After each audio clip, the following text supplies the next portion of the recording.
Joseph Provine here, reporting from Governor State University from the online journalism course of COMM 3410.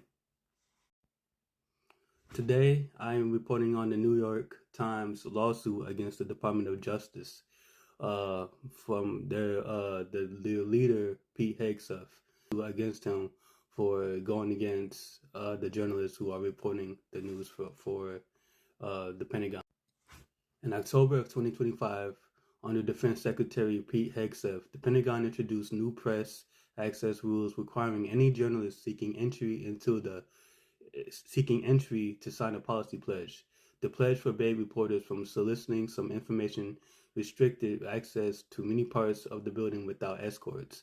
They threatened to revoke credentials for anyone seen as a security or safety risk.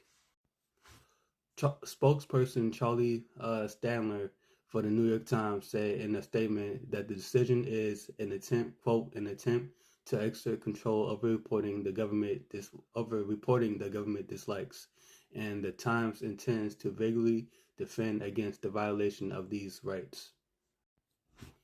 Critics argue that this marks a dramatic break from decades of presidency under which reporters covering the military were free to interview sources, raise considered uncomfortable questions, and probe beyond official statements.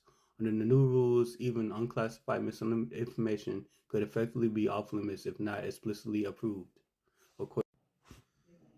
However, the Times newspaper urged the court to deem the policy as unlawful and unconstitutional and issue an injunction barring the Pentagon from enforcing this policy. According to the Washington Post, in its filing, the New York Times argued that the policy violates the First Amendment's guarantee of freedom of the press, as well as the Fifth Amendment of due process protections, because it gives the Pentagon unchecked discretion to revoke credentials at will. According to the Guardian log site, the stakes are very high.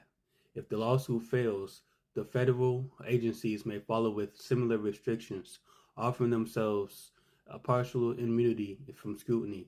As many civil liberties and journalism groups have warned, this could mark the turning point in how government transparency works in America. So, many may ask, what happens next? And how will this pan out and play out in the days to come? Well, as the lawsuit moves through the courts, media watchers, civil rights groups, and congressional observers are paying close attention.